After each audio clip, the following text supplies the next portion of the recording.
the Midwich Cuckoos, all of them together, just walking through and going, die, die, die. Well, and most of them, four of them are dead. Yeah, we're in hell. Oh, that's right.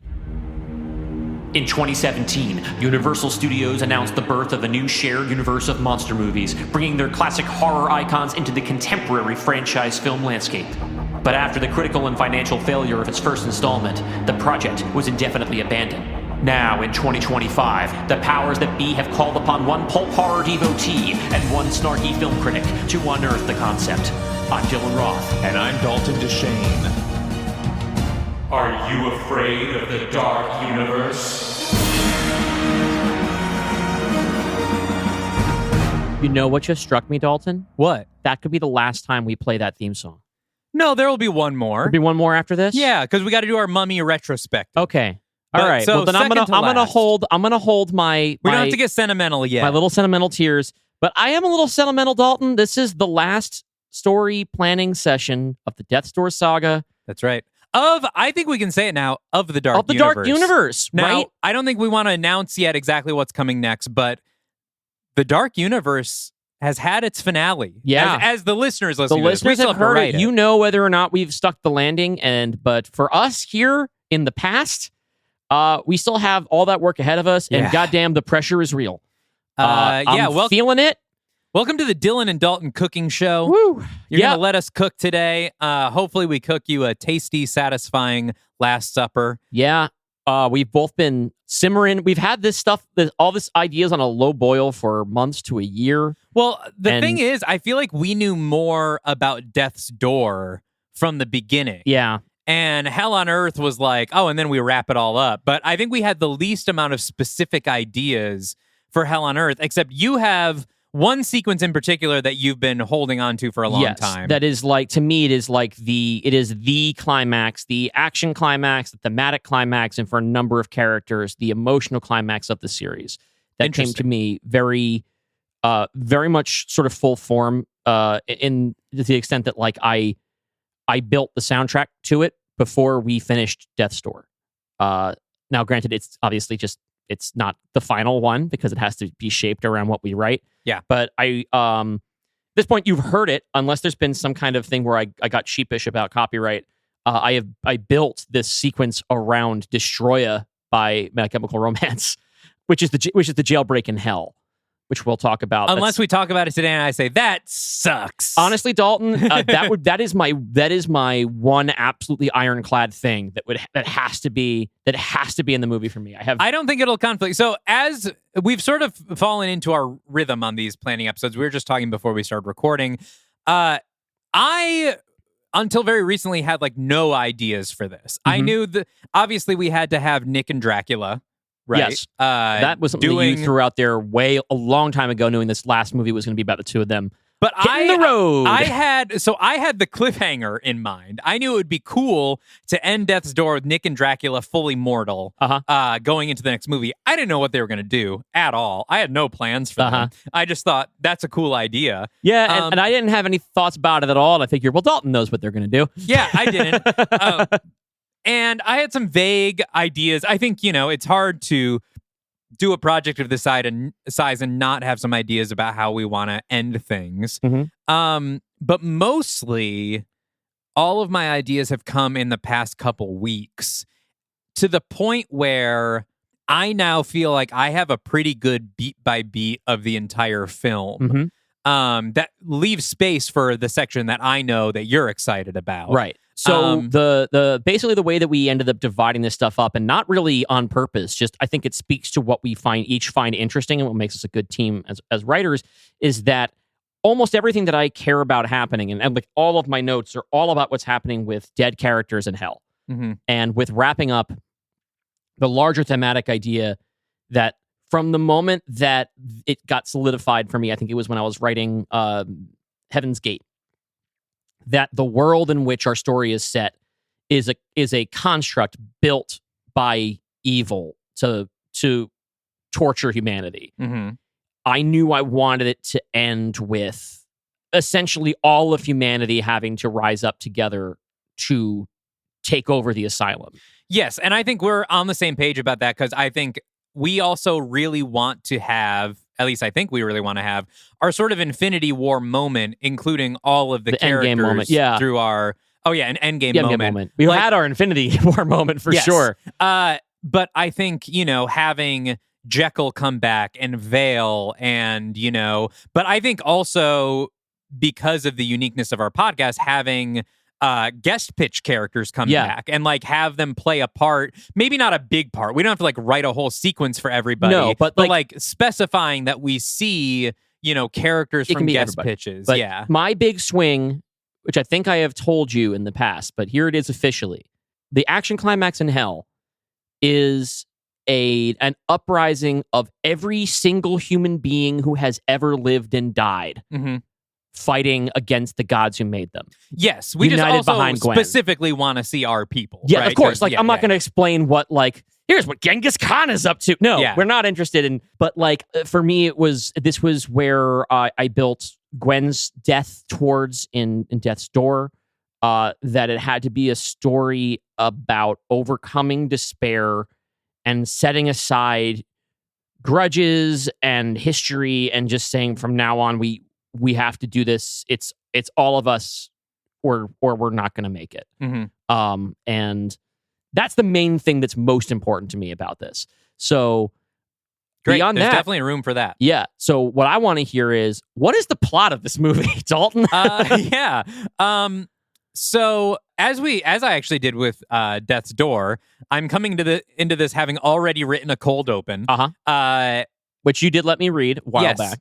I had you read it. Basically picking up right where we left Nick and Drac, and the sort of teaser at the end being that Dracula doesn't intend on saving the world but ending it. So I think after that, we pick up 13 months later. Mm-hmm. With a nice spooky number. Nick and Dracula still together. Mm-hmm. And we start with a scene of each of them just to kind of catch up with where they've been, why they're still working together kind of thing. Mm-hmm. And I think how this works is Nick is going to... They're staying in separate rooms, obviously. I don't know where they're staying or where they've holed up in. We'll find some place for them to kind of, hold up on their adventure. But Nick comes out and starts talking to Jack. And as if he's there. Maybe a thing that he does a little bit every day or every now and then. I think even like gesturing to like an empty chair, and like talking to him and catching up. And then at the end, he'll like throw something on the chair and we'll see that there's no one there, to support it. Maybe he even like claps him on the back or something and like moves through or something. But that's I like the former. I think there's something, and the latter's a little bit too silly, and the former has this sort of like the thump of a deck of cards on there, just being like, sure. Yep. Yeah. But like, to kind of keep himself sane, he's talking to Jack every day. Meanwhile, Dracula gets a visit from Victoire, who we know has been looking for him, right? And who post-Exorcist. And we've put her on a little bit of a redemption arc herself now. And her role is really to kind of catch up with Dracula and reset the stakes for him, because it's been a while since we set up in the Dracula in Hell thing, his bargain with Pazuzu, which is that he needs 3 souls in order to get his powers back. And those are Set himself, Adelaide Van Helsing, who we got both in one. Yep. We were able to choreograph that so that he kills Set and Adelaide. Yeah, one stroke of his sword. In one shot. But he still has to kill Nick. But he's still keeping Nick around for some reason, Okay. Which we still have to figure out, or do you know? I know. Okay. We then see that they are in Centralia, Pennsylvania. Mm-hmm. This is the town in Pennsylvania that's on fire. That underground is on fire. There's basically hell below it. I went to college near there, and I mentioned it in Kill Your Darlings. Ah, nice. Yeah. It turns out there's a prodigium facility. Okay. Under there. They go down there. Nick has a funny comment about like, I don't like tunnels, or I'm not really comfortable going underground. And Dracula's like, well, I'm not comfortable going back into hell, but here we are, They go down, and what they find is a reconstruction of a small English village with a sign called Midwich. Okay. Oh, so we're bringing Sophie back. No. We're getting the missing prodigium. Okay. Baby. All right. Because we're going to answer that question. Because I'm happy about that. That I think is the only significant post credits we haven't followed up on, and I don't want to do a Marvel Phase 5 where we're just leaving. And even though that's not strictly a canon pitch episode, it basically is by now. You're doing the reading of the Sophie cut, you know. So Sophie's gotten her pickup, in your Mystery Men. I want to go back now to, if people don't remember, in the post credits of Village of the Damned, it's revealed that there was a 6th Midwich twin born. But was immediately taken into custody by Indrid Cold because it was a Prodigium agent that got pregnant. So we're going to follow up and we're going to find this lost Midwich twin who is now 30 years old. And I have a lot of ideas for, I don't know, boy or girl. I think that depends on how we want to cast it among our voice actors. But I think I have a lot of ideas for how this scene plays out. Maybe we'll just get to that in the writing. Maybe I don't want to get too deep in the weeds. But I think the idea is that they're down there and you know, the person asks like, well, what do you want from me? And Nick says, we need your help to break into heaven. And at some point, the Midwich cuckoo will agree to go. My idea here is that the Midwich cuckoo is like married. Has like, they like built this construction for them. And they were testing to see if the Midwich cuckoo could defeat demons, not just humans, but could a Midwich cuckoo tell a demon to do something? And I think we'll see a demonstration of this where Nick and Dracula will get attacked by a demon down there, and right before they're about to die, the Midwich cuckoo just says die, and just like in Village of the Damned, the demon's head crumples in. So they have power. I'm also going to add in some backstory about the planet they came from, its relationship with Indrid Cold. I have a lot of ideas about that. Is it going to share a planet of origin with Indrid Cold? No, or? I think they're rival worlds. I think that's why Indrid was so scared when they arrived. I think the planet that the cuckoos are from eviscerated his species. And that was one of the reasons Indrid was like, we need to get a handle on this. Do you plan for Indrid to play a role in this story? Because we gave him an exit. I figure he should be gone. He is gone. He is gone. So he's married, but or she is married, whoever the cuckoo is, to some like prodigium person that was down there. They've accidentally killed everyone in this facility except their partner, who sort of has made them good, as we saw in Village of the Damned. Not all the cuckoos have the same lust for violence, and this is sort of a reformed one. Right, and this one was also raised in isolation from the influence of the other 5. And so doesn't really, and also was never given the same taste of power as them because they were imprisoned. Anyway, we'll dive into that in the script. But agrees to go with them. The idea being, Nick and Dracula, their ultimate plan, which won't be revealed yet, is that they know that the gods have a way of resetting everything, because that's the gods' plan, right? Is to feast on the rest of the souls that remain and then reboot the whole shit. Build a new one, Nick and Dracula know there's no going back at this point, or Dracula's convinced Nick there's no going back at this point. They need to get in control of those levers and reboot it themselves in their own image, and maybe even with the souls that have been lost along the way. That's what Nick thinks. Nick thinks we can save everyone by giving everyone a second chance on a new Earth, you know, a new version of the universe. But how do they get into hell? Well, there's holes into hell all over the planet. Okay, earlier you said breaking into heaven. Yes. Okay. Yes. Okay, just want to make sure we're on the same page. Because they could go into any of the vast craters, but those are all swarming with demons, and they are two mortals. They have 0 powers. So is there a back door into hell?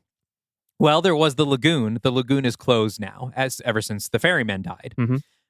What other ways do we know into hell? Well, there must be some kind of connection between heaven and hell, because hell raided heaven at the end of Heaven's Gate. So there must be some sort of way of traveling straight between the two from heaven. So the plan is to get into heaven, use that back door into hell. But how are they going to get into heaven? If they kill themselves, they just go to hell, because heaven is very selective. So they're going to pray to Evelyn and explain, like, hey, we need to get up there. We need to get into hell. Evelyn will probably say no. And when she does, they have a cuckoo to say, let us in. That's heavy. And Nick will essentially have to manipulate Evelyn using the cuckoo to get into heaven. explain the plan. Probably have to use the cuckoo again, and they are then faced with the entrance to hell. Okay, I'm going to pause it for a second. Yes. Why would Evelyn say no? That's something to work out. Okay, because I've put where I left Evelyn in the post credits of Mystery Men. Yeah, is that she has kind of recovered her heart, and the last thing that we hear her say is, "Let's talk about how we can make things better for the humans who are still alive and those yet to come." Yeah. So we would need a pretty strong reason for her to reject this plan. Maybe she still has an idea that this world can be saved. Yeah, I think it's just that she has her own plans and she thinks Nick is crazy, especially because he's now allied with Dracula. Right. And is like, this is not, and also like, I think there are just very strict rules about living people cannot come to heaven because they're not dying. They are being essentially teleported or something as living people into heaven. I think that's a big no-no. In heaven, like that is something that is not allowed. But also maybe she thinks it will make their remaining dwindling forces vulnerable again. That is a door they don't want to open in heaven. Okay. So I think we just got to find a lot of reasons why Evelyn thinks it's a very bad idea. And I don't think that'll be too hard. All right, we'll figure it out. And she's still a good guy. Like, I think she, like you said, she has recovered her heart, but she has different ideas about what needs to be done. And there's no swaying Nick at this point. This, by the way, is why Dracula has kept Nick alive, because of Nick's connection to heaven. Because Dracula is known from the beginning, this is our only chance. This is our only way in there. And I ain't getting into heaven by myself. Dracula tries to reach Evelyn. She's not going to pick up the phone. But for she Nick, will pick up for Nick, Nick. she will. Okay. So they get into heaven. Right before they go through the door into hell, Dracula kills Nick. He's like, sorry, you're taking the express elevator. Kills him, claiming his soul.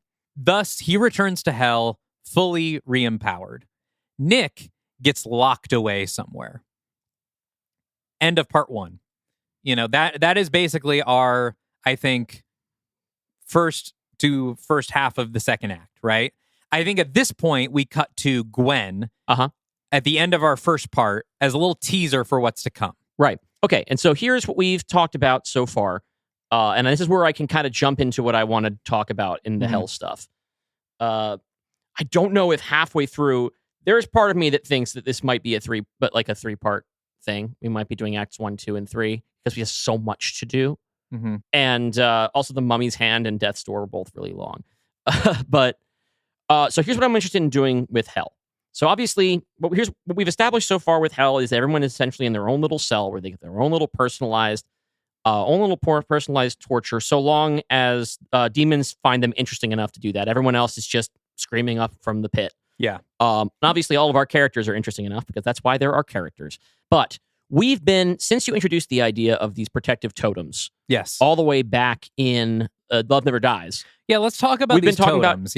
Figuring out what the fuck they actually are, other than some way to set up something for us to use in the future. Well, my original idea with the totems, and we'll see if this makes the final cut, but my original idea with the totems was that these would give the keepers of them special powers in hell, because they were primarily given to our unpowered characters.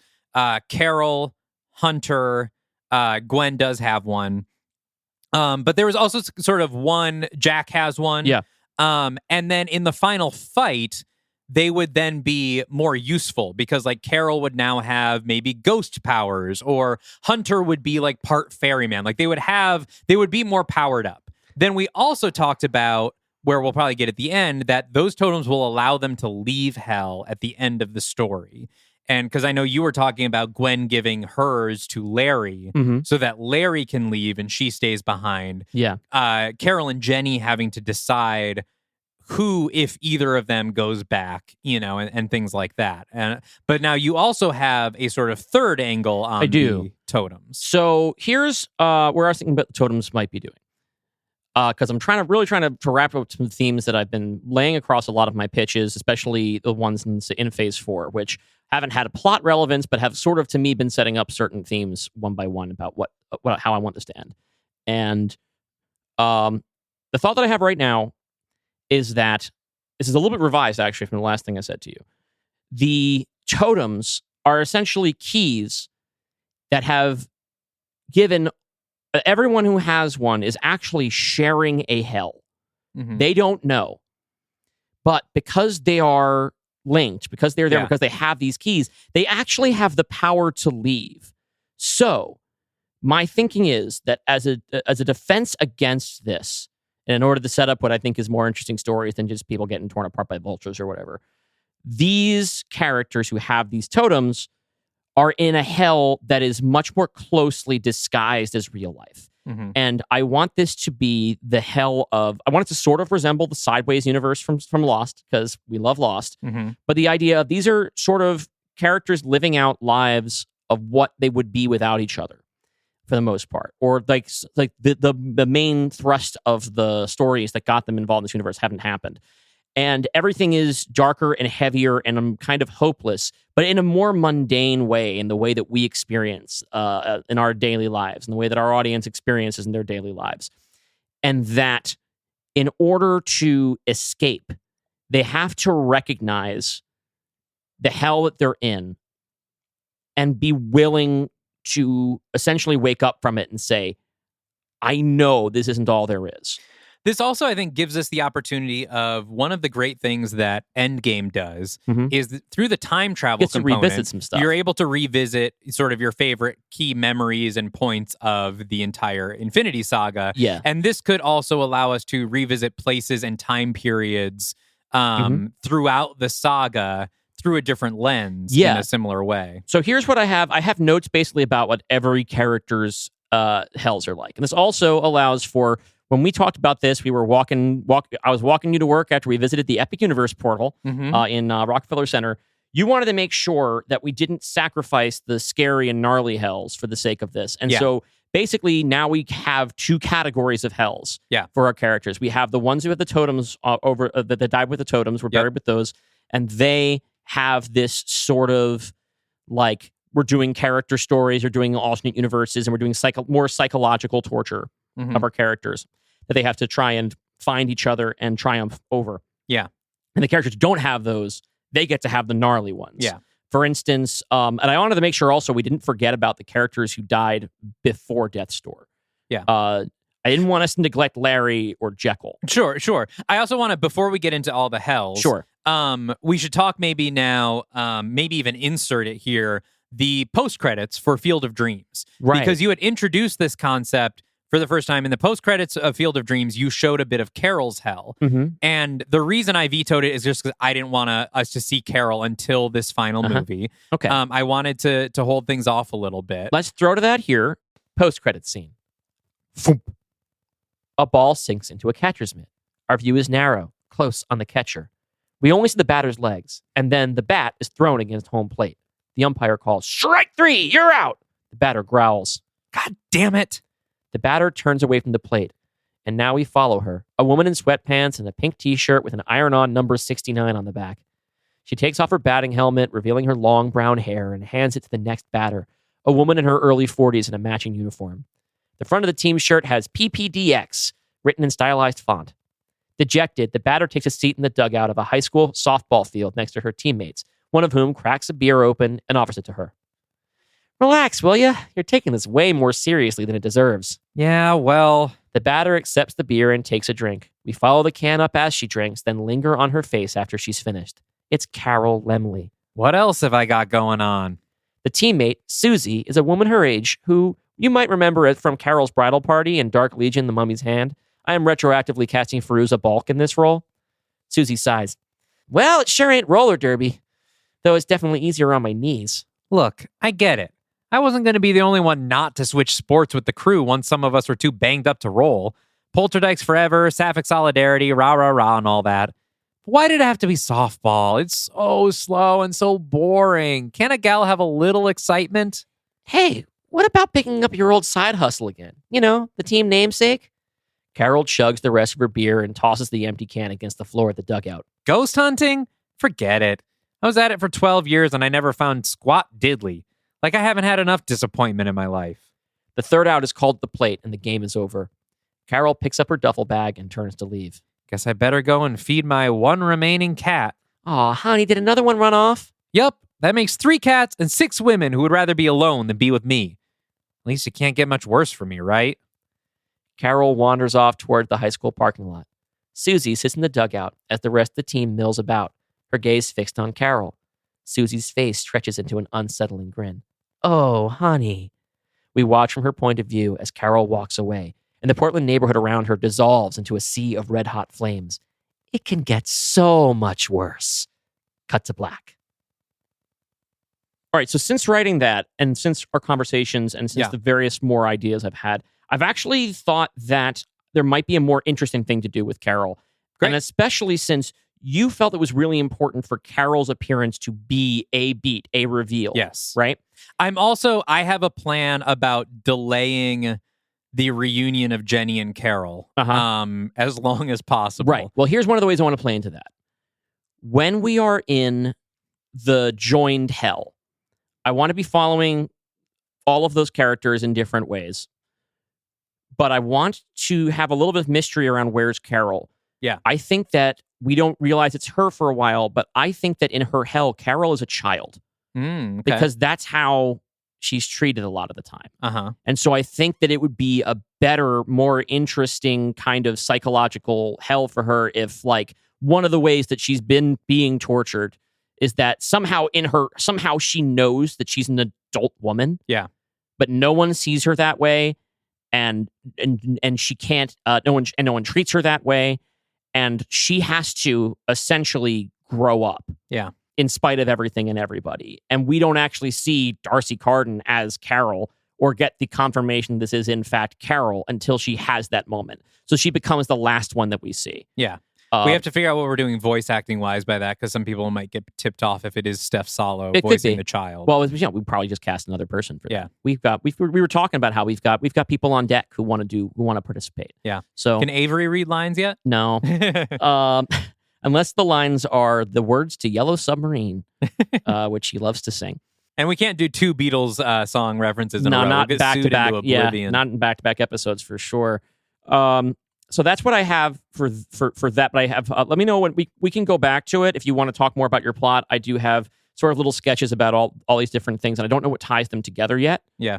But I do have like a long list. Here's a long list of hells here on my tablet. Full single spaced bulleted page.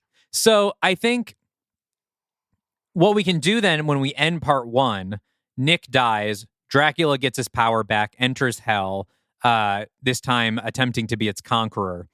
We can cut to Gwen and have a nice little cliffhanger where we see her in her hell, not realizing it's hell and you can do kind of what you did with your Field of Dreams post-credits, where we find in the very last moment that things have changed. Yeah. That things are darker and different here, and that can be sort of our cliffhanger. Yeah. Well, let me tell you about Gwen's hell, because this is the one that I'm most firm about that I really want to keep. Sure. She's my baby, you know. Yep. So the world that Gwen lives in hell is essentially a possible future that she could have lived if she and Larry had never got bit. Mm-hmm. And it's one in which they like fall in love and stay together and end up in a relationship. And she marries into the Talbot family, which gives her the sort of political launch pad that she needs in order to like run for Congress as a young woman. Yeah. Right. And so she is now a politician. But in doing that, especially since her power comes from this gouge mining company, she's had to, in order to get herself positioned to do the things that she wants to do, essentially have to put off everything that she wants to do. And I want her to represent that draw to that kind of punishing feeling that even if you ever get your foot in the door, you can't really change things. You know, like it's like the way that like I know a lot of my leftist crew is very critical of AOC and the ways that she's had to play ball or chosen to play ball and don't really like admire her the way that they used to. I kind of want her to be living in that trap. I want her to be having to like she's learned how the sausage gets made and she's kind of resigned herself to it. And everything that's important to her has become sidelined until later. And she's become this big incrementalist. And that's the best she thinks she can do. And in the meantime, we get to have a little bit of exploring, like she has this relationship with Larry. We have Larry coming back, but it's not really Larry yet. We save the real Larry for later. I mean, we don't have enough time for all of this, but I have like a whole like fucking hour-long TV episode in my head of this, which we don't have room for. That's the thing, is like a lot of these are going to have to get done in a couple scenes, probably. Hers is the one that I want to be the spine of this story. Mhm. So I think that I want to make the most room for this. The other ones are more like scenes, more like 1 or 2 pages of comics in my head, you know. Yeah. But the change that has to happen for her is that she has to wake up to the fact that better things are possible. She has to recover the will that she lost in Death's Door, the will to fight and the will to believe that she can win.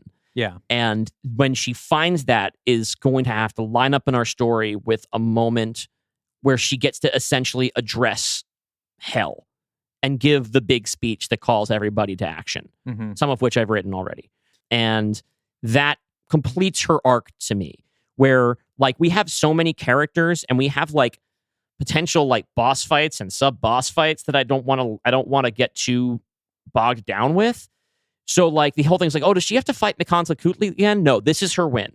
We can figure that out. If we have room for action for that, that's fine. But the main thing, her victory is that she becomes the leader that she set out to be in the beginning of our story. Oh, that reminds me. One of the demon that gets its head caved in by the Midwich Cuckoo, I actually wanted that to be one of the death gods to like Good, really show off. Because we have like, to dispatch another one of those. Yeah, so it can be like we'll figure out which one it is because a lot of their names I forgot. Yeah, my only concern with that is Gwen as politician. I'm wondering if there's a way to ground it more that feels a little bit more familiar. Gwen in like Washington D.C. just feels so like removed from how we've seen Gwen before. I mean, I introduced her in a poli-sci class. True, but I'm wondering like maybe we can do like mayor of Talbot or something, or like a representative of Talbot. Like I think like location wise, grounding her in a familiar location, and I think specifically returning to Talbot because we really haven't been back there. We haven't. That's since true. the Wolfman. And like again, going for that kind of end game, like wanting to kind of get a greatest hits through, and also a Lost Sideways timeline. If you're a congressional representative, you spend your weekends in your That's in the your thing. district. She could be a congressional. I don't need her to be in Washington, but I feel like Congress is the right thing. First of all, because there's precedent for somebody pretty young and progressive getting into Congress. Yeah, it's also the kind of position that sounds a lot like you have a lot more power than you do. There are so many of you, your voice doesn't actually count for much. I think it could also be good. I'm not putting her in the Senate. To maybe get like a visit from John Bernthal, who like has some concerns from the community, like specifically for the werewolf community, that like he's kind of disguising because Gwen's not a werewolf, right? But like we as the viewer and Gwen's subconscious knows what this is.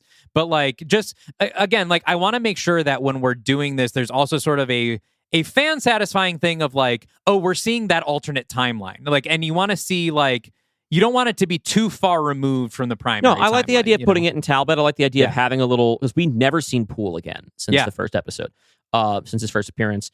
I was pondering the possibility that there would be no acknowledgement of there being any supernatural in the hell at all. So that people, again, continue to throw off anybody from the idea that they might be in hell. Do you want to hear some of the other ones that I have, or do you want to move on? Sure. Okay. This one's pretty heavy, but you do want them to be scary. And this certainly is a theme we've attached to, and it does bring us back to the original themes of this. But this is definitely one that I would want to give you total veto power on because it's sensitive.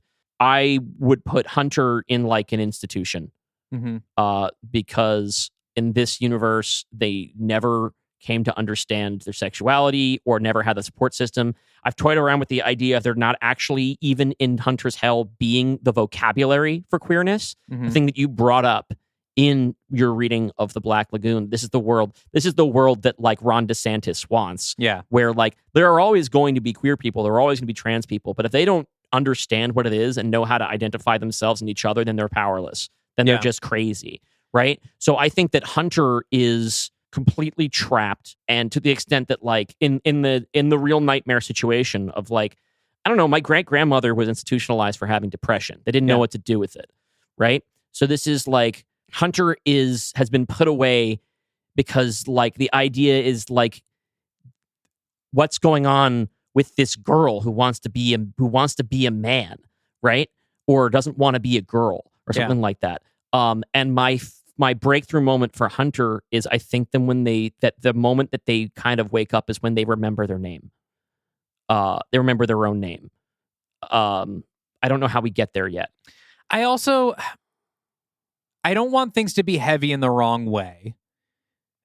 And so I think this is good, but especially with how some of the gender stuff in Old Dark House landed with people as like being, sometimes scary in the wrong way. Okay. And also because, I don't know, I'm very hesitant to like detransition Hunter.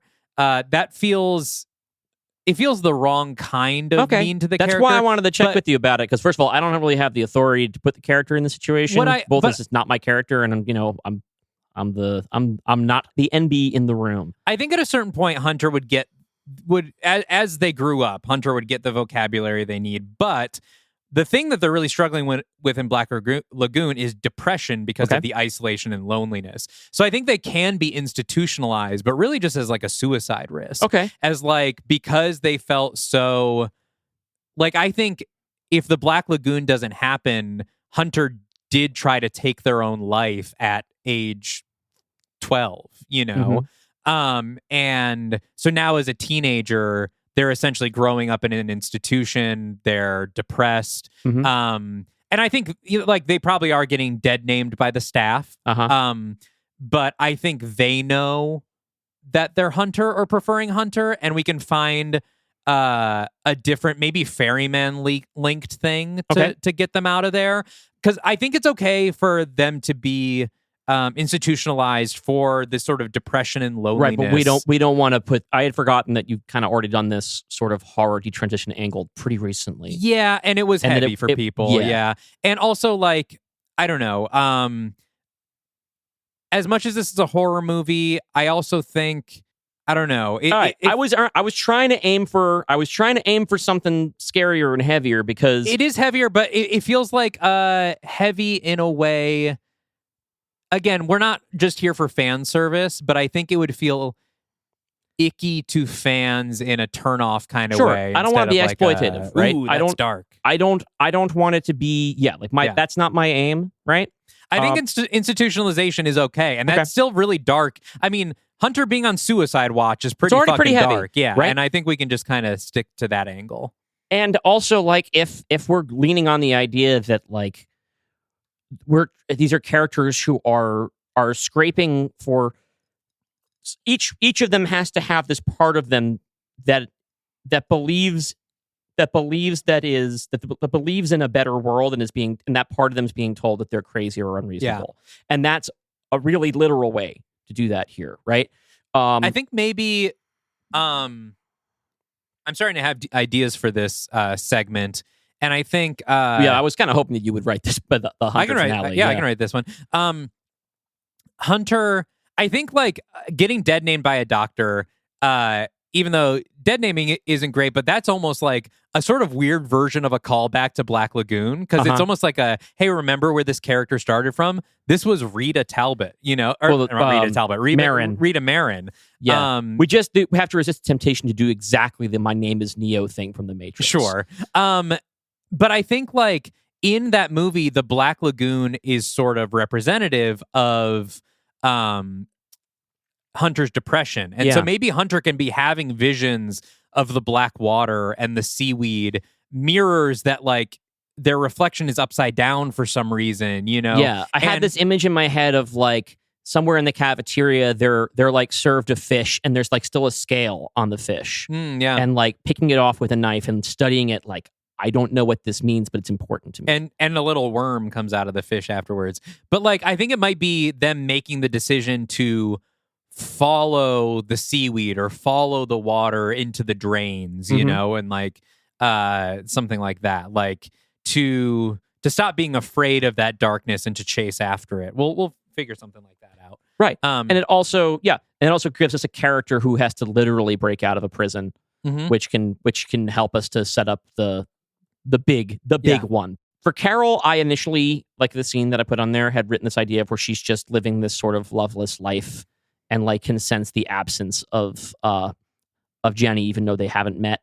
Yeah, that's what was in the. Yeah. Oh, we just heard. But that, now the I Field like of that. Dreams Now I postcard. like the. Now I like the idea of her being of holding off on that and her being this child that we're following.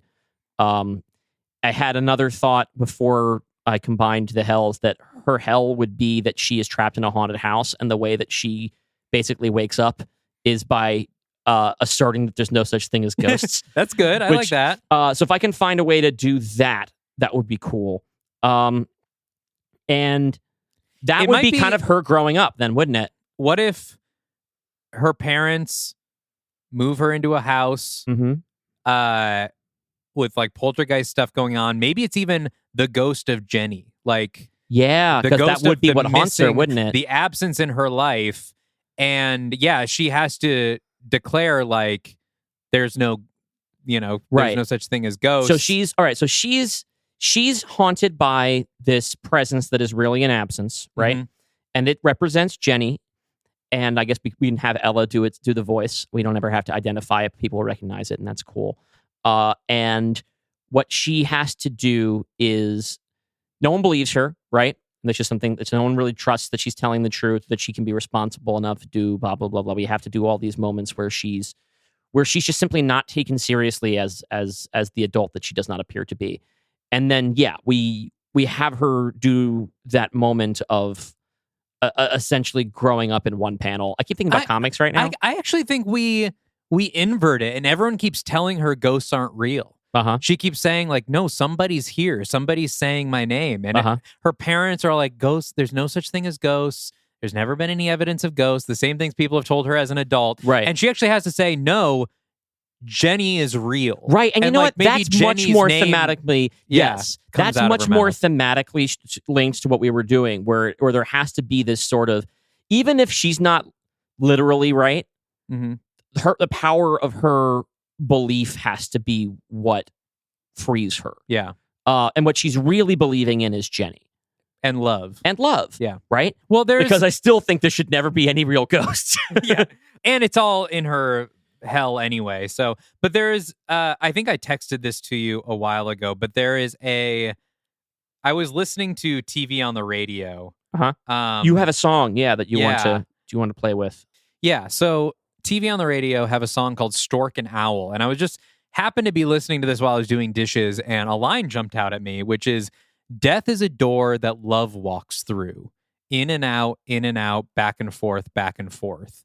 And I don't know if there's a way to literally include that line. Maybe we can put an epigraph or epigram at the beginning. Right, but you were thinking that's like the end credits song. Yeah, end credit song or something like that. But I think it's a good sort of, if nothing else, ethos to go into this with, which is that death is an opportunity for love, know, and it is in many ways its own expression of love. And so each of these people finding a version of love, Gwen's love for the fight and faith in herself and love for the world, Hunter finding their love for themselves, Carol rediscovering her love for Jenny, like everyone's sort of finding the love that they lost in hell. The one that we haven't addressed yet is Jack. Jack, yeah. I had a hard time thinking of one for Jack, and I was hoping you might have a thought about what this might be. It's something maybe not that complicated, but that would fit into this idea. Because if we were going to give him like your classic literal torture hell, I think he's just trapped in Dracula's basement being tortured by Walton Goggins forever. Yeah. But that's not compatible with the idea of him being in this shared hell of not quite hell. And, what about Jack being visible but being the last man on Earth? Like being invisible in a different way, where there is just nobody to talk to, nobody to connect with. If his, whole fear is being invisible and he wants to be visible again, well, now he's visible again, but there's no one there to see him. Okay, so this Something raises like that. This raises the question, because it seems like what we have built for these individual stories is that they do not have to interact with one another. So they can still be individual hells then in that case. But they each have this key to get them out. But you were thinking it was like a shared I was thinking there might world. be a way for them to sort of, that would be a shared world. But right now we have these ideas for stories that don't require them to be shared, and I like them. We could have them all run into each other or something. Well, we but can't if Jack is the last man on Earth. Yeah, we would have to figure something else out there. Yeah. Or like he's the last man on Earth, but after his breakthrough, suddenly Gwen arrives, and he's like, oh, there's other people or something. I don't know. Okay, this is something we can puzzle out as we're writing. Yeah. So that's where I have those, and then I have our more gruesome ones. But I think we'll probably just cut to very briefly just to establish what's happening.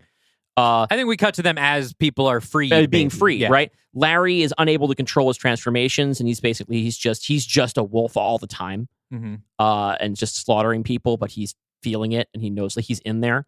And maybe they're his loved ones. Yeah, exactly. And Jekyll's is very similar because I think is appropriate because Jekyll obviously saw himself in Larry and vice versa. Yeah. And they bonded back in House of Dracula. And Jekyll has been essentially just kind of tormenting his wife as Hyde, even though Hyde's not really in there with him. Yeah. That's just what's happening in his hell. We've already seen Vale's hell. His is being forgotten. We have to give him a little moment where Nick is like, hey, Chris.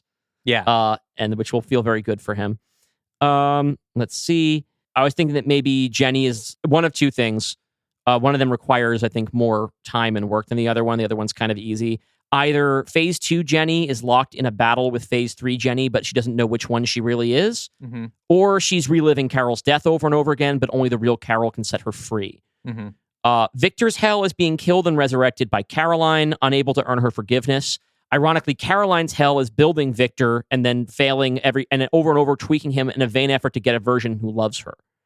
As I do want to reconcile the two of them at the end of this. Yeah, that would be nice. I don't have anything really for Maria other than maybe becoming Carmilla's thrall again. I don't think we should forget about her. Those are all the hells that I have written down. Great. So somehow we'll cram all that into 30 or 40 pages. As far as our climax goes, the beats that I have in here, once most of the Dark Legion is out, again, I want Jenny and Carol to not have their reconnection moment yet. Because I want to save some of our big reconnections for actually in the middle of the climax. Yeah. So somehow we're keeping them apart. Maybe one of them is freed and the other isn't, blah, blah, I don't know. But Evelyn appears with the cuckoo, who were left in heaven after Nick and Dracula went through, and is like, hey, we have to find Nick. Nick is somewhere, like Nick's down here being tortured. He was killed by Dracula, and now Dracula's fully powered up, by the way. We have to go find him. And so Jenny's like, oh, but I need Carol. And Gwen has to be like, it's okay. We're going to get Carol. Or we're meeting up with her now. She's going to be okay. And Jenny goes to help rescue Nick because basically our climax has a lot of moving pieces. One, obviously Amunet and the Death Gods are trying to quell this uprising. Two, Dracula is fully powered up and is trying to reset the world in his image now. Now Dracula's trying to get the keys with Nick off, trapped somewhere. Dracula is going to try to take over the machinery and build a world for vampires. So not only do we need to get everyone out of hell, defeat Amunet, we have to stop Dracula and remake the world now with the Dark Legion's help, right? It would be nice, actually, if once Nick is freed, they're like, okay, come on, we got to join the battle. And he's like, one more thing. And he's the one to go rescue Vale. Maybe for some reason Vale is still just like the last one trapped or something, or it would just be nice for Nick to be the first person Vale sees. Yeah, he has to be. He has to be. So we end up with this immense battle, of course. All the souls of hell freed, our Dark Legion members. We're cutting to the Midwich Cuckoos, all of them together, just walking through and going, die, die, die. Well, and most of them, four of them are dead. Yeah, we're in hell. Oh, that's right.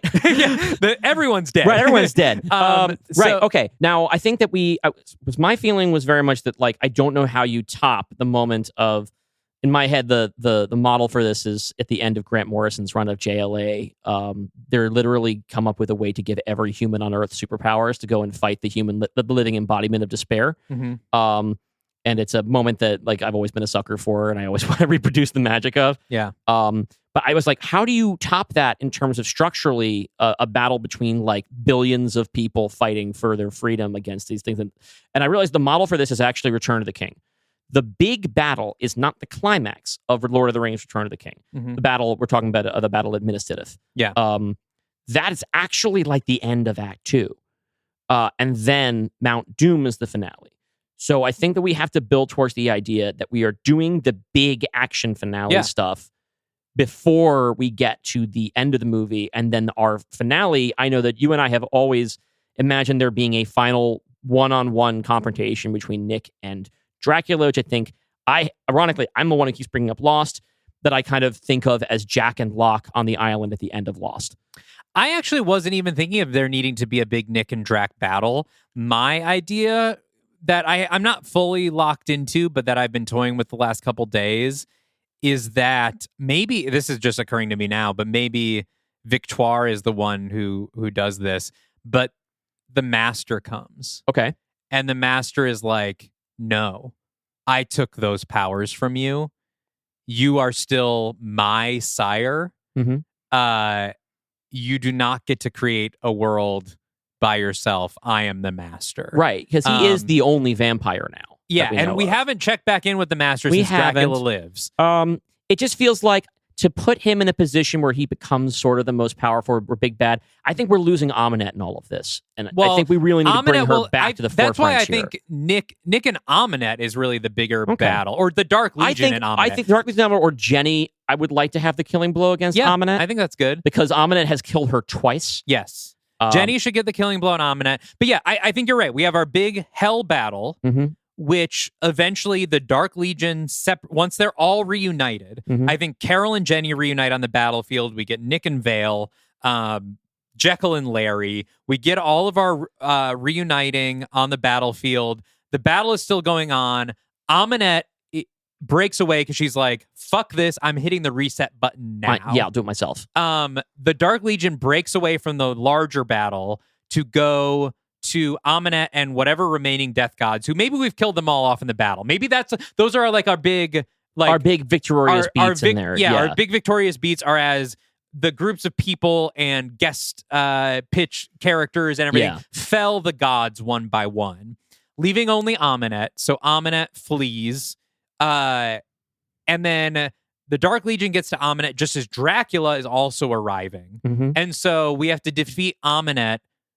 Or maybe Dracula doesn't come in yet. We defeat Aminette, go to the controls to try to reboot everything, but Dracula's already there.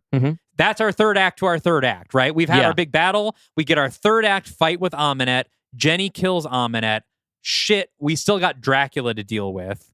And that's where we can have the Master be like, you don't get to do this. Okay, I'm not totally sold on the stuff with the Master yet, just because I feel like he's too small a character in our mythology to give that larger role. He's only appeared in like 2 pages of the script. I feel like there are figures that we have set up that like... What if it's the Master and Ahul and Carmilla? Well, I was going to say Pazuzu is the one who made this deal with Dracula.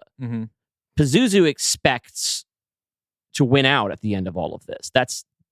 We have to close the loop on why Pazuzu would make this deal with Dracula, right? And like Dracula, we have in the script promises Pazuzu like during their first deal about healing Dracula in Dracula Lives, it was just the offer was just like, I will show you a battle that will, blah blah blah.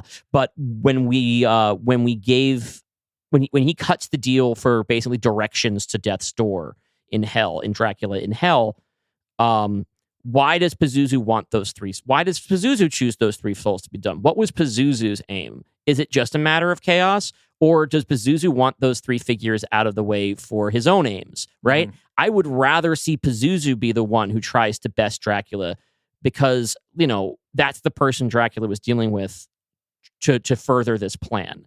And because Pazuzu has appeared more times and is... I don't know. I think I'm kind of feeling like the Master arc, like even though he hasn't appeared as much, I feel like his shadow looms large. Like I feel like Dracula's story is sort of one of a son trying to best his father in a way. Like I see Dracula rebelling against the Master and trying to be the Master in everything he does, even in the way that he kills Ahul and doesn't care about his other family members. Like I think Dracula Dracula is trying to forge a universe in which he is the master. Okay. Then I think that if we set that up, if we spend a lot of the movies setting up that idea, I also worry it's a little bit maybe too close to the way that we have Dracula show up in the last 5 minutes of Death's Door to flip the script around. Mm-hmm. I guess it could be a cute rhyme to have that done to him. I just think we really have to build to that moment. I don't want to take the power away from the characters we've been following for this whole time so much. I really would like it to come down to our leads, which is why I think Nick and Dracula being the final confrontation is kind of important, especially just because it's this movie, right? Setting aside that Nick and Dracula have been like they were the ones fighting in the climax of our first Dark Legion movie, right? Nick is our original protagonist. Dracula's our original big bad. This movie, for the whole first half of the movie, will have been following the two of them. And the midpoint of the movie is Dracula betraying Nick. Yeah. So I think that in order for this to really land, both on the small scale of this movie and as a saga, I think it's got to be between the two of them. And I think if we muck it up with more characters, it's not going to feel right. What if, because at this point, a lot of our underpowered characters, I think we can still do the thing with the totems where they have powers in the battle. Okay. The one person who still doesn't have any powers is Nick. What if the master bestows power to Nick? Okay. As a way of that would be a big fuck you. It would be it's a big fuck you to Dracula. It hurts Dracula emotionally. Okay. Because the master refused to give him power. Okay. Gives it to Nick just to be like, take care of my son. Okay. This is an interesting thing because I was thinking in my notes about I kind of want to give Nick a bittersweet ending. Oh man, this works really well. Okay. Here's what I'd like to do. The master doesn't just give Nick power. The master makes Nick a vampire. Mm-hmm. And so it becomes Vampire Nick versus Dracula. And that's and so at the end of this story, when this is all over, right? And we have we're rebuilding the earth, we're rebuilding hell, whatever. Because I think that, are we going to really hit the reset button at the end? That's what we need to talk about next. I think I'd rather not, but I'll come back around to it. Because the ending that would be kind of cool for Nick would be, he has to once again walk the earth in search of a cure for his curse with Chris Vail by his side, like at the end of The Mummy. And that's how I'd like to end his story. That would be cute. That has a little bit, well, I was going to spoil a franchise that I don't want to spoil for people, but I kind of like that. I kind of like that he ends in the same place that The Mummy. Maybe we even end this movie with that same scene. Yeah. But it's at night because Nick can't travel Dracula in the now. day. Oh, that would be so much fun. Yeah. Okay, I really like that. And it ends with Nick saying, "Come on, Vale, where's your sense of adventure?" Oh, I love it. That's actually pretty good. Okay, that's pretty good. The fact that you're making me get kind of verklempt about The Mummy 2017 is a testament to how far we've come on this show. Yeah, I would like to do that as a little moment because I do think he's the last character we should see. He was our original lead. Yep. I don't want him to. Although, as we've talked about, I do have an idea for a post-credit scene. But yes. Yeah. But the ending of the movie proper, for that to be it, would be very cool. Especially since we're pairing up a lot of people, right? Carol and Jenny are going to get back together. I kind of imagine that we could have a nice moment where Evelyn and Rick O'Connell get to see each other again. Oh, of course, yeah. We're gonna with their son as well. With their son, exactly. Evelyn will get her family back, which certainly doesn't leave a lot of room for Nick, and that was not a thing that really ever happened anyway. Yeah. Like they could maybe have been happy together, but just like with him and Jenny, it just wasn't meant to be. Yeah. Right. And so the idea of him. So I was thinking, I was writing here well, he should go on a new adventure with Vale, and then you having coming with the idea that he gets powers, that makes it perfect. Yeah. Right. It also gives him a reason to stay away from people, just like before, but this time he's been through it all already. And so it's a little bit more optimistic. Yeah. And it kind of allows people to project, imagine forward. I like the idea of leaving a few things a little bit open-ended so that people want to keep telling their own stories. Mm-hmm. People want to imagine about what happens next. They're welcome to it, but we're done. Yeah. So here's my argument that's part of my argument for not hitting the reset before button. we go talk about reset, let's take a quick break. I got to pee. Me too. This feels like a good breaking point. We basically beat out the movie. Now we have to decide how we leave things. Mm-hmm. Let's take a quick break. We will come back and figure all that shit out right after this. Cool.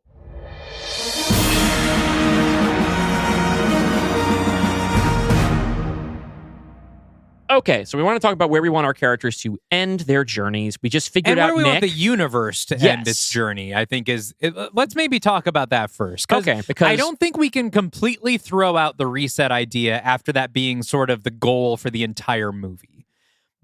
But what I was just thinking, especially given where we're ending it, maybe they're like, well, we can't just continue things as they are. If we let the world go back to this post-hell thing, it's chaos. It's things have been, the end of the world has gone on too long. We have the ability to restart things, but what do we want to restart from, like the Big Bang? You know, like what can we do here?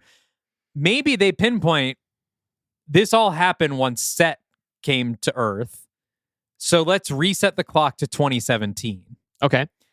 And everyone who has died since then, well, no, because we don't want everyone who has died since then, because our Dark Legion, we want some people to have to stay behind in hell. Yeah, so here's what my thinking is. Here's how we can compromise our ideas. I think that,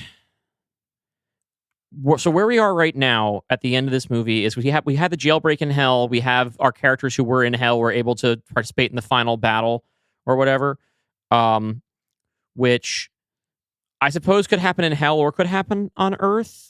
I think it's all in hell. It's all in hell? Okay. I think the whole second half of this movie takes place in hell. Okay, so here's where I think we make this potentially a more interesting choice about, the idea of some people going back, right? So, this might be too complicated, but here's how I'm gaming it out. They're going to do the reset, but if you're in hell, if you're already dead, you're dead. You're not experiencing the reset. If you want your life reset, you go back to Earth. When they hit the button, none of this will have happened to you. Going back to 2017, you get all that time in your life back. And so their choice becomes, do I want to live? Do I want to throw away what's happened to me, all the growth, all the suffering, and stay here in the hell that Gwen's going to try and rebuild with everyone's hell? Which I think our hell we remake as heaven with Evelyn. Yeah. Well, I mean, we could put Evelyn in charge of it. Gwen's had her big victory, right? Yeah. I did always kind of imagine that Gwen would become the sort of, they were going to make her queen of hell. She's like, how about chairman or something? But yeah, I mean, we have positioned Evelyn, like there's a council or something like that. Maybe they offer Gwen to be like the person in charge, and she's like, no, Evelyn knows this better than I do. I'll be chief of staff. Yes, I'll be chief of staff. Yeah, and so it's like her and Evelyn. Yes, but I think that also, because I want to create some bittersweet moments, right? And one of the ones that I've had in my head for a long time was that I want this to kind of resonate. Like, it's not the real Larry in Gwen's hell, but I want it to be a reminder to her that I want it to be a reminder to Gwen that Larry never wanted any of this. And that what he always just wanted was to live a normal life. Mm-hmm. And so I want them to get their reunion, the real Gwen and the real Larry, and for Gwen to decide, I want to stay here and build the future.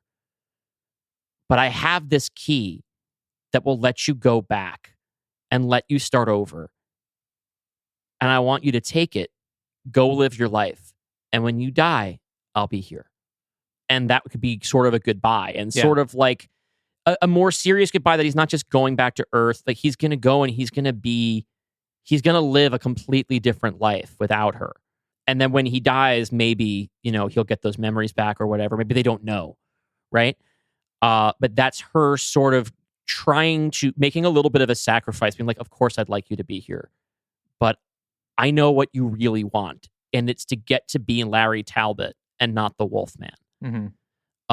And so that lets us have that one be kind of bittersweet, because some of them can just be sweet as hell. Like Jenny and Carol, we're just putting them together, right?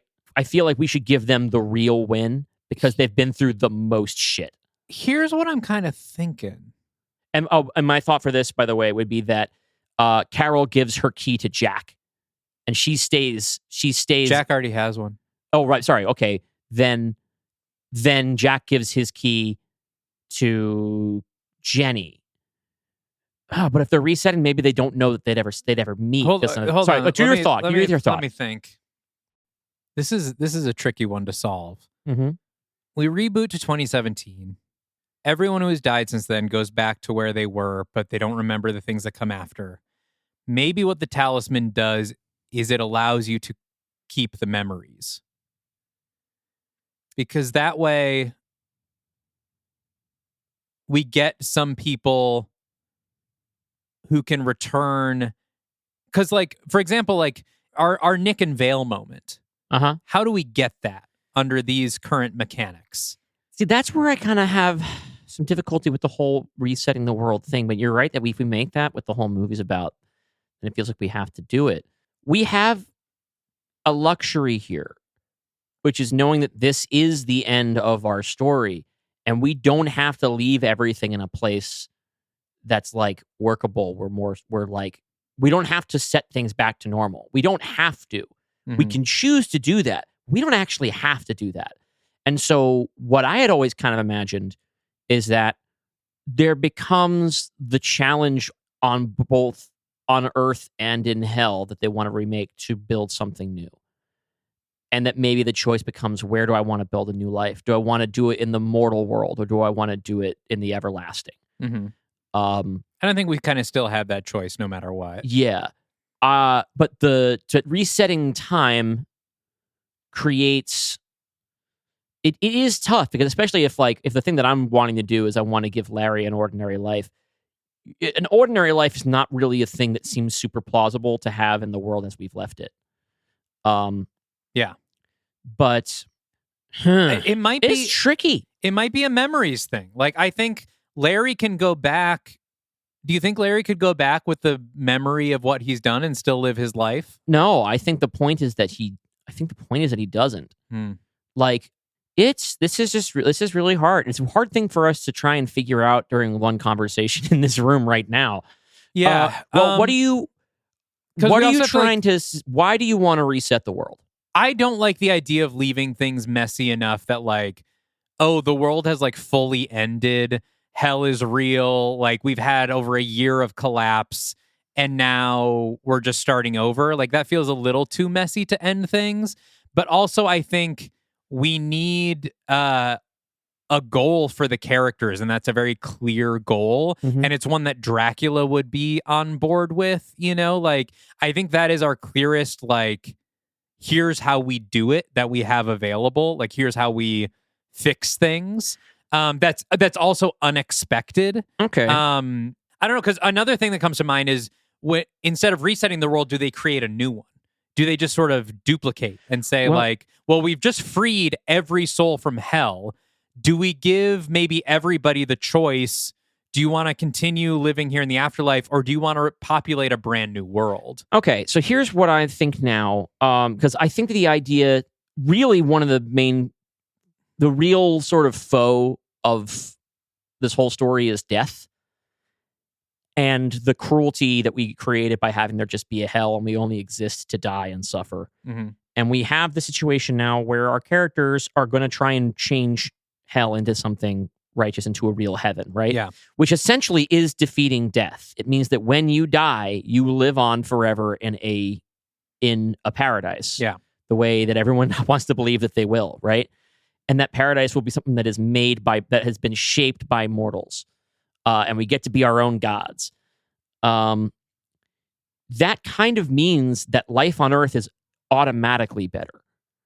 Because when you die, death isn't so scary anymore. So now, with the knowledge of that, I mean, some people live with that knowledge or faith or whatever anyway, and then it certainly shapes a lot of people's lives. But I wonder if the question doesn't become like about memory or whatever. It's just like, hey, do you want to live out the rest of your life? Do you want to experience the rest of life, grow old and die, and be in that world of consequences and pain and struggle? So do you want to do that before your time is up? I think maybe the totems don't factor in here. Okay. Because I'm starting to think it could just be a choice that everyone gets to make. Yeah. Okay. I think everyone just has to, at least our Dark Legion members, I think the idea is they're going to hit reset. Everything goes back to how it was in 2017. I think it only works. I think it only makes sense that people who don't choose to go back aren't in this new universe. They were never, like, I don't want Larry to go to college and meet Gwen in the library. She's not there. No. She's not there. Yeah.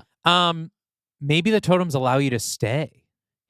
Maybe that is it. Maybe only the people with the totems get to stay. Of course, there are billions and billions and billions of dead, so we have to have there be some kind of time threshold. I guess 2017 is the threshold. Yeah, the idea is like everyone who's died in the past is still dead. They are going to have to be there and just rebuild this new heaven. Yeah. But everyone who's died since 2017 will automatically go back to where they were with no memory of what happened. Right. So the totems allow people to stay in hell with their memories. So then Jenny and Carol want to stay because they don't want to forget each other. Right. So Jack gives his totem to Jenny. Yeah. Because he's like, I can go back and do better. Yeah. I can go back and Maria will be waiting for him. Maria, maybe they think they can find each other. Or maybe something. there's the kind of thing where they're like, if they can maybe be willing to be, Maria's still immortal, right? Because of her charm. I mean, I guess we can leave some sort of ambiguity of being like, maybe we can still find Who knows? each other. Maybe we'll find each other. Yeah, like, because maybe it has to be, it has to be some hard choices, right? And we can leave some things up in the air. So Jack makes the hard choice of giving his totem to Jenny. Right. He finally, and that's hard because he finally found some kind of happiness, and so did Maria. Right? Because she was also waiting a long time to find him. Yeah. And she decides that, because we really haven't talked about her very much. She was kind of a late addition to our leads, right? But she can essentially decide that, like, she's going to trust fate to put them back together. Yeah. In the new timeline. Because also, I think a key part here is, while mostly things are going back to normal, there are some like prisoners of hell that they get to choose who they can exclude, right? If they're resetting the universe, one thing they're going to do is they're resetting it without Dracula. There is no Dracula. And so Maria's like, I can go back and live the life that was stolen from me without Dracula's control over me. Wouldn't she be living that life in like the 1400s? Well, it would be 2017, but Dracula's not around anymore. So maybe that's not as relevant because he wasn't really in control of her anyway. But anyway, it's a world without Dracula. And so Nick is like, oh, I can finally go back and, none of this will have happened. But the master is like, no, someone has to take his place in this timeline. And so that's why Nick goes back with his vampire abilities. Because the master decrees it. With a world without Dracula needs somebody. Right. It creates too much of a vacuum in the timeline to simply remove Dracula. Yeah. Whereas Nick Morton, prior to 2017, is not important and can just disappear. But if you were to just remove Dracula, the whole thing unspools. You have to replace Dracula. And so Nick essentially just would, in that moment, swaps in for him. And we can figure out, we don't even have to show how he and Vale get back together. We can just have it happen. Yeah. We can just have it be assumed that, another sort of version of some of the story of the Mummy that's just about Chris Vale meeting Nick Dracula. Happens, and then we can just give ourselves that little bit of understanding that some things are going to be the same. Yeah. And it also kind of creates an implication, I think, that some of these other people are going to find each other in the new world. Yeah, and we can say, like, when they do the reset, we can say we're going to remake the world, but we're going to remake it better. No Dracula, no death gods. Yeah. No Carmilla. No. They can kind of rule out some of the big things they're sort of erasing from the world. And the way, so we have 4 totems or 5 totems? We have Carol, Hunter, Jack. Is that it? Who else got one? Gwen. That's 4. Yeah. We might just have the 4. Okay, because there were 5 death gods. So I think... Yes, but by the time Maria got killed, Hunter was already gone. No, but I mean, like, we're trying to think about ways that we have to fill these sort of vacancies in the timeline. We have to replace things that were gone. So it would be handy if we had the ability to have a 5th. Like, they're going to become the new gods. Yeah. So, I mean, maybe Evelyn can just sit in because she's an angel and she can do her own shit. So what we're doing now to change the timeline to make the world better from that point on is that those characters or the people they trade their things for. Yeah. So Jenny will go in place of Jack, become essentially the new gods of life. Yeah. Right? And they're trying to rebuild this heaven, and Evelyn is the fifth one. Yeah. But if they want to exclude Dracula, someone's got to sit in for Dracula, and that's going to be Nick. And that's going to be Nick. Yeah. Okay. So, that all works out cleanly. I think then Hunter decides to use him to basically become the new ferryman. I was thinking the thing when I was up in the bathroom when I came out of the bathroom. I have an idea. I think that Hunter becomes the ferryman. Yeah. Hunter becomes the ferryman. Which is gender affirming. Yeah. Yeah. So that actually works out really cleanly. Yeah. Because we've got Jenny, Carol, Hunter, and Gwen are our new death gods, plus Evelyn. Mm-hmm. Nick is the new Dracula.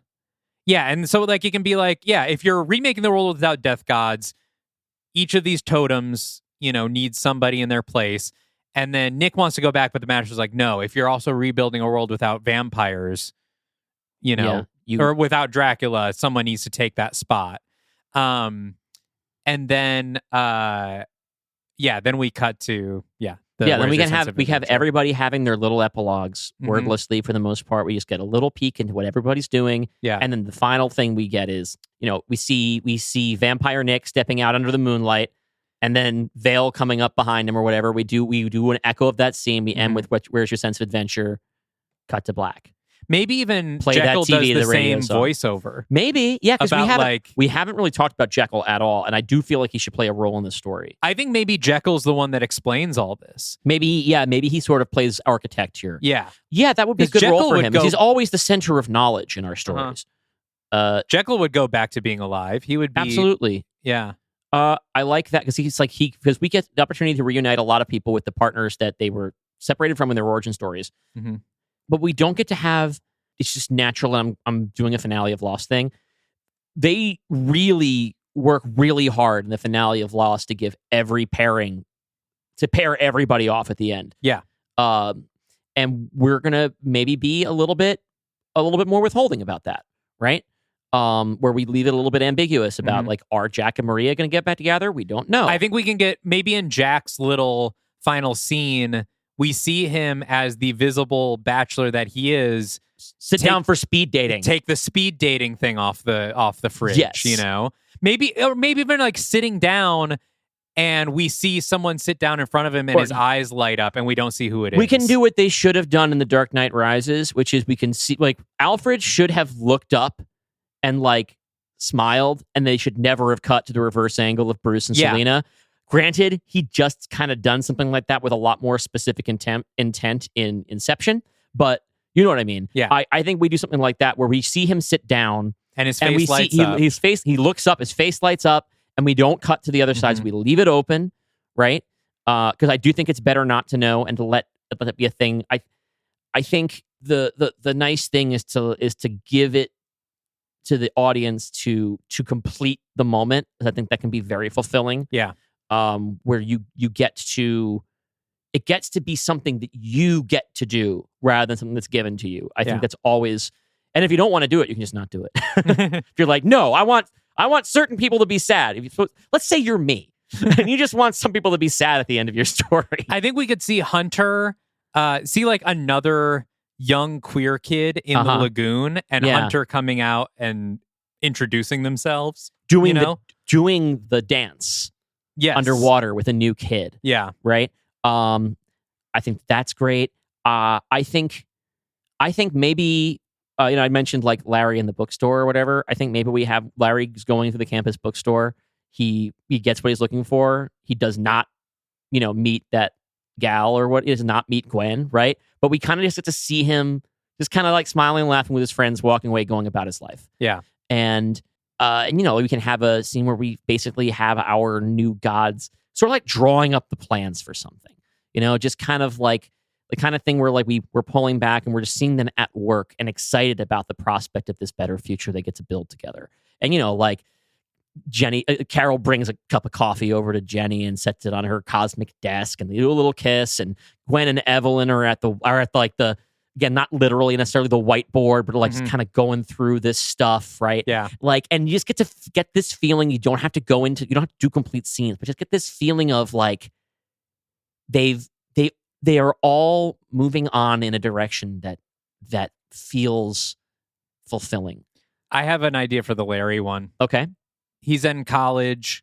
Like you said, he's like hanging out with his friends. There's an art fair on campus, and there's a woman selling little wooden carvings. And like some of his friends like make fun of it. They're like, But Jesus, who would pay for this? But kind he of sees shit? the wolf carving. He sees the wolf carving, Okay. and he stops and he's like, "How much for that one?" I love that. Yeah. Okay, so bringing it back to that reminds me we have not talked about Victor. That's right.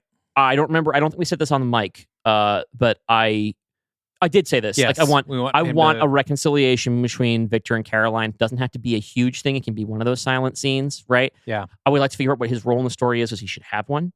Something we can figure out while we're for writing, sure. right? And I like the idea of there being this moment. Maybe it's before we reset or whatever, but like an opportunity for the entire House of Frankenstein, past and present, to meet each other. Like Cassie should meet Elizabeth, right? We should hire Angelina Jolie again for 30 Yeah. seconds. But that brings up like, what do we want in this scenario that we've set up? What happens to Victor? Because in 2017, he's still living in the Arctic, all lonely and sad. We could say that for people that have been Frankensteined, for lack of a better word, they kind of have a choice because they weren't really alive. Okay. Like Jekyll could say, like, well, you're alive, but only on a technicality. You have the spark of life. Yeah. But you're not alive the way everyone else is. Mhm. So So it's the kind of thing where like Quasimodo could go back and Victor could stay. yeah. Cassie would not know about him. That would be a thing they'd have to deal with. Cassie would never know that Victor existed. Maybe instead they go back with their memories. Maybe we come up with a reason, some sort of comic book reason why, and our last shot is Victor trudging through the Arctic to go find Cassie. Okay. Like Something like that. yeah. I'm okay finding that one as we go. Yeah. Because I mean, personally, I feel like I found a lot of the best Victor stuff. I tend to find a lot of this stuff that I really like in the writing, right? Mhm. I'm okay having some flexibility, especially since like we can do the first half of the movie before. I like the idea that we haven't talked about this either, where I initially thought that we would be following these stories, the Hell story and the Earth story concurrently from the beginning of the movie, and I was going to tee it up with that post-credit sequence at the end of Field of Dreams. Yeah. But you came up with the much more fun idea of the entire first episode of our show, first half of the movie. We don't ever go to any of our dead characters and kind of leave the audience wondering, oh, are we actually not getting any of these characters back? And only at the end of that do we see, like Gwen at work. Yeah. That's cool. I like that idea. The first half, that first episode, all on Earth and all mostly just Nick and Drac and the Midwich twin and Evelyn, and then the entire rest of it in Hell with all of our characters. I think that will be a really satisfying sort of 1-2 punch. Cool. I think I'm not going to try to do it. I do think this is going to be 3 episodes. We will see. Mummy's Hand was really long. Yes, but I don't want to leave anything out. This is the kind of situation where like this is it, and I really want to close these loops. I don't want to leave anything out, but I do want to make sure that it still feels like a movie. Yeah, and like that we're not doing like the Gwen hour. No, I understand. Everything but, like, still has to kind of move at a pace. I'm thinking about like what are these movies that are on this kind of scale that close up stories that are this big. I'm looking at Return of the King. I'm looking at Endgame. Yep. And I'm trying not to look at, say, The Rise of Skywalker, where it doesn't really function as an ending to anything, and just kind of sucks ass, and I hate it. But one thing about Return of the King and Endgame, they're fucking long. They are fucking long, and this is on that scale of story. We will see how long it ends up being. We got to get writing. This is the clearest we've ever come out of one of these. Yeah. We basically have the whole movie here. We've had a really long time to think about it, right? Yeah. We've had some of this stuff. The Hell jailbreak thing has been in mind for 2 years for me now, I guess, 1.5 years. Most of the stuff I said I came up with in the last 2 weeks. I mean, a lot of the notes that I came in here with today are from today. Yeah. Right. But I've certainly it's been the kind of thing where like there's nothing here that wasn't something that like I had scribbled somewhere or put some thought into. just going to read through this really quick to see if there's anything we just forgot to talk about. How do we tie the action on Earth to the action in Hell? I think we've kind of figured that out. How do we make the action important? Evelyn's Angels, character arcs through action. How do we want to include other characters? I kind of feel like of all the guest characters, the one that should probably play the most like consequential role if we do something is where we last left the Firefly family. Their goal was to take over Hell. Yeah. So I kind of think that maybe they should have some role in. I think we can just see them in the battle. Yeah, probably. We can see them in the battle. Certainly, we don't want them anywhere in a position of power under the new regime. We've got enough. Because they're very bad people. We don't actually need to give them an arc. We have enough arcs to tie up. I think just seeing that they are down there fighting the fight, I think is enough. And we'll see Lady Bufula. And I think the way that we're tying, I think a lot of good finale things like this end up incorporating something new and unexpected, and that's what I wanted to do with the Midwich twin. Yeah, I like that. That came completely out of nowhere for me, and I think it's a good idea. I don't want it to just be all the characters that we saw in Death's Door. I want something unexpected. It's kind of like how in Endgame, Ant-Man is the one that comes up with the time travel stuff. Yeah. And like he was not in the previous film. In Infinity War. I think, and this being like a fan favorite guest pitch, bringing someone like that in and having them play a new role is fun. Now, once you've completed that character's utility at the end of the first half, what do you want to do with them? You just want to kill them? No. Right, you're going to have them join up with the other cuckoos in the finale. Yeah, they're going to reunite with their siblings, the other cuckoos, and like go to battle with them. And we'll get kind of a reunion of all of them. We don't have to make anything too complicated because this is a character who's going to have been introduced in the past 20 minutes. Yes. Okay, cool. I just don't want them to disappear. No, they're not going to disappear. Yeah. We're going to give them an ending, which is reuniting with the other cuckoos and laying fucking waste to a bunch of demons with just their own voices. Okay.